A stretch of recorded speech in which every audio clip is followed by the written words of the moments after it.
নমস্কার বন্ধুরা, জয় শ্রীরাম।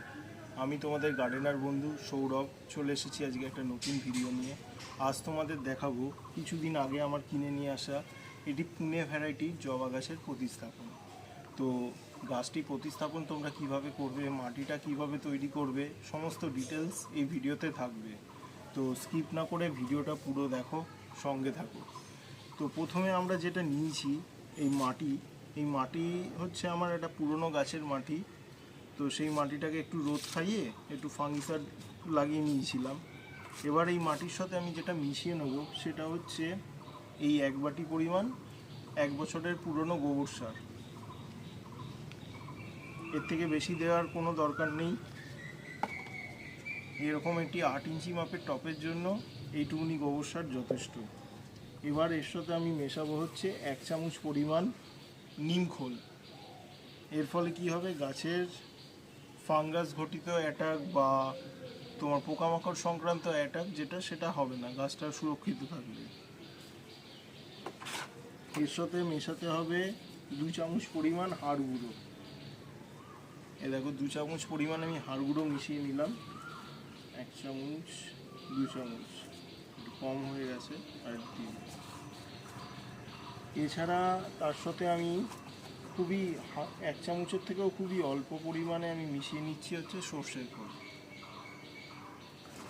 এবার আমাদের কাজ হচ্ছে টোটাল মাটিটাকে মিক্স করা। তো ভালো করে মিক্স করতে হবে, তারপরে আমি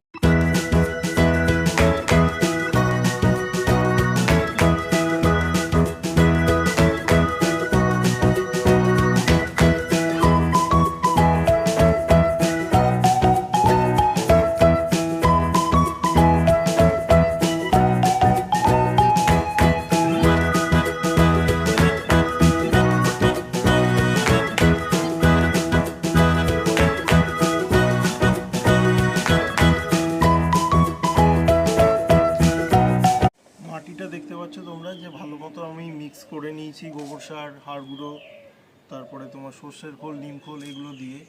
এবার যেটা আমার কাজ হবে, এরকম সাইজের একটি 8 ইঞ্চি টব নিয়েছি। টবের তলায় ড্রেনেজ সিস্টেমটা সম্বন্ধে হয়তো তোমরা সবাই জানো যে একটা খোলামকুচি দিতে হয়, তার উপর কিছু বালি দিতে হয় যাতে জলটা কোনোভাবে আটকে না যায় গোড়ায়। তো ওয়াটার পাসিং সিস্টেমটাকে ঠিকঠাক করবার পরে আমার এবার নেক্সট কাজ হবে এই টবটাকে মাটি দিয়ে ফিল করা। এবং মাটি দিয়ে শুধু ফিল করলে হবে না, ফিল করার সাথে সাথে তোমাদের যেটা করতে হবে, মাটি দেওয়ার পর কিছুটা মাটি দেওয়ার পরে যেটা করতে হবে তোমাদের এরকম হাত দিয়ে চেপে দিতে হবে যাতে কোনোভাবে ইয়ারটা না থাকে। ইয়ারটা যদি থেকে যায় তাহলে গাছের রুট বলে ফাঙ্গাস লেগে যাওয়ার একটা ভীষণ সম্ভাবনা থাকে।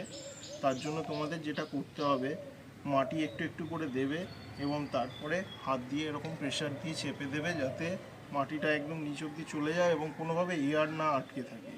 এয়ার আটকে থাকলে কিন্তু ভীষণ মুশকিল হবে, হ্যাঁ, এটা মাথায় রাখতে হবে। তো এইভাবে আমি দিয়ে নিচ্ছি। এই যে গাছটি দেখছো এটাই হচ্ছে পুনে ভ্যারাইটির একটি ইয়েলো কালারের জবা, বুঝেছো তো? কদিন আগেই ফুলটা হয়েছিল। তো এই ফুলের ছবিটা আমি অলরেডি আমার ফেসবুকে তোমরা পেয়ে যাবে, তবুও আমি ভিডিওর লাস্টে ছবিটা দিয়ে দেবো, আমি তুলে নিয়েছি। তো চলো আমরা মাটিটা আগে ভালো করে ফুলফিল করে নিই টবের ভেতর, তারপরে গাছটা প্রতিস্থাপন তোমাদের দেখাচ্ছি। এরকম মাটি দিয়ে ভালো করে চেপে দিতে হবে।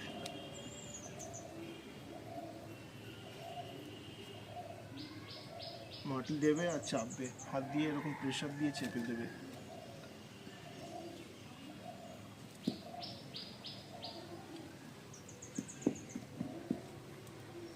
এবার আমাদের বসিয়ে দেখতে হবে, আর একটু দিলে হয়ে যাবে। এই যে এই মাটিটা দেখছো, এটাতে আমার একটা শীতের গাছ ছিল, ইনকা গাঁদা ছিল। তো গরম পড়েছে, গাছটা মরে গেছে, তাই তার জায়গায় আমি একটা গরমের জবা ফুল গাছ লাগাচ্ছি পুনে ভ্যারাইটির। ফুলটার কালারটা খুব সুন্দর ছিল। তোমাদের আমি ছবিটা দেবো ভিডিওর লাস্টে, তোমরাও দেখো এবং জানিও কিন্তু কমেন্ট করে কেমন লাগলো তোমাদের কালারটা। এবার যেটা করতে হবে আমাকে, এরকম একটা কাঁচি নিতে হবে, কাঁচি নিয়ে গ্রো ব্যাগটাকে আস্তে করে কেটে দিতে হবে যাতে রুট বলটা কোনোভাবেই ডিস্টার্ব না হয়।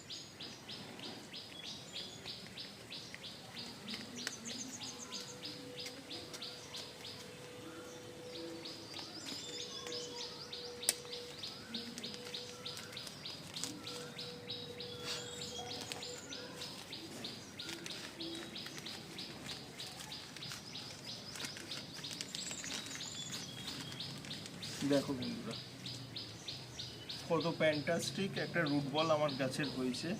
ঠিক আছে, এই গাছটা কোনো নেট পটিং নেই, এটা একটা সবথেকে বড় বিষয়। এই ধরনের পুনে ভ্যারাইটির জবাগুলোর বেশিরভাগ ক্ষেত্রে নেট পট থাকার ফলে কি হয়, শেকড়ের বিস্তারটা ঠিকমতো হয় না, নেট পটটা কেটে বসাতে হয়, এটা ঝামেলার বিষয়।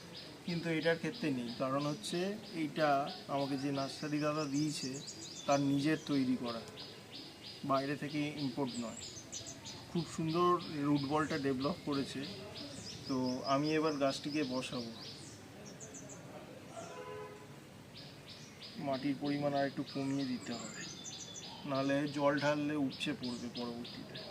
কাঁচিটা সরিয়ে নেব।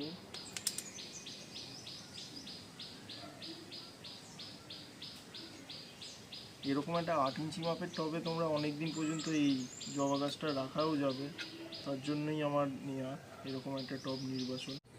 তো এই গাছটা বসিয়ে নিয়েছি, এবার সাইড দিয়ে আমি মাটিগুলোকে দেবো। মাটিগুলোকে দিয়ে এরকম হাত দিয়ে না চেপে দেবে, সাইড দিয়ে মাটি দেবে আর চেপে দেবে।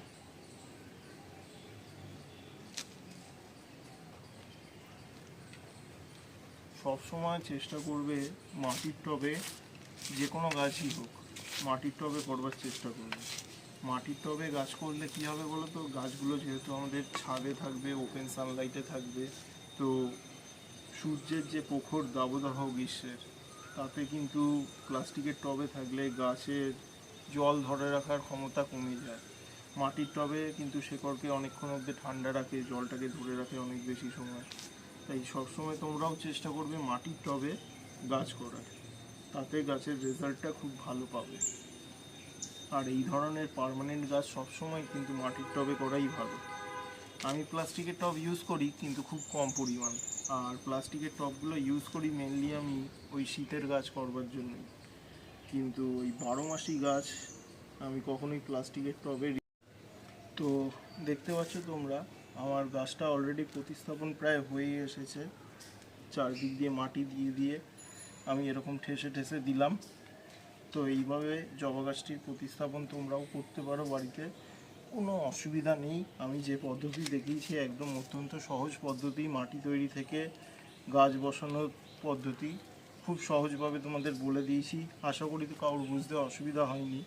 যদি কারোর বুঝতে অসুবিধা হয়ে থাকে তোমরা কমেন্ট অবশ্যই করতে পারো, অসুবিধা নেই কিছু, আমি প্রত্যেকের কমেন্টের রিপ্লাইও করে দিই।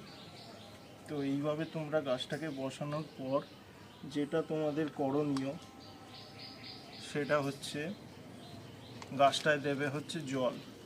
প্রথম পর্যায়ে যে জলটা দেবে পুরো টব ভর্তি করে দেবে, এবং সেটা কিন্তু যেন নর্মাল জল কখনোই না হয়, সেটা হিউমিক অ্যাসিড মিশ্রিত জল অবশ্যই প্রথমবার দেবে।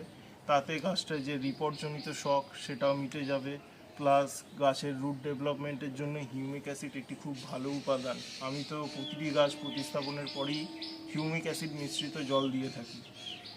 আশা করি তোমাদের এই ভিডিওটি ভালো লেগেছে।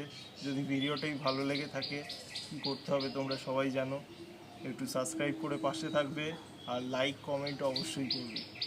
আজ আসি, দেখা হচ্ছে কাল। চলো টাটা, জয় শ্রীরাম।